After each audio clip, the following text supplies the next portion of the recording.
এক শিক্ষক ক্লাসে থাকা সকল ছাত্রকে উদ্দেশ্য করে বললেন, বলো তো বাবারা, যমুনা সেতু কোন নদীর তীরে অবস্থিত? শিক্ষকের কথা শুনে ক্লাসরুমের সকল ছাত্র একসাথে উত্তর দিল, স্যার, যমুনা সেতু যমুনা নদীর উপরে অবস্থিত। স্যার তখন রাগান্বিত হয়ে বললেন, বেয়াদব, ভেবেচিন্তে কথা বলো, যমুনা সেতুতে যমুনা নদীর উপরে অবস্থিত।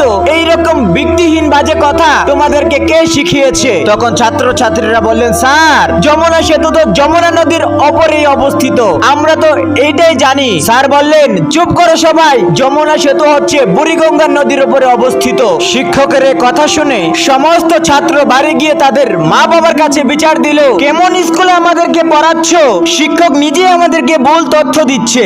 সে ক্লাসে এসে বলতেছে যমুনা সেতু নাকি বুড়িগঙ্গা নদীর উপরে অবস্থিত। ছেলে মেয়ের এই অভিযোগ শুনে সমস্ত শিক্ষার্থীর মা বাবা হেডমাস্টারের অফিসে এসে নালিশ করা শুরু করলো, স্যার, আপনি আপনার স্কুলে কেমন শিক্ষক রেখেছেন? ছোট ছোট বাচ্চা ছেলে মেয়েদেরকে ভুলভাল শিক্ষা দিচ্ছে। শিক্ষক বলছে যমুনা সেতু নাকি বুড়িগঙ্গা নদীর উপর অবস্থিত। হেডমাস্টার বললেন, গত 3 মাস যাবতে স্কুলের বেতন দেওয়ার জন্য আপনাদেরকে খবর পাঠাচ্ছি, আপনারা কেউ আসেন না। এবার শুনেন, যেই পর্যন্ত স্কুলের বেতন পরিশোধ না করবেন সেই পর্যন্ত ওই যমুনা সেতু বুড়িগঙ্গা নদীর উপরেই থাকবে। আগে সবাই বেতন পরিশোধ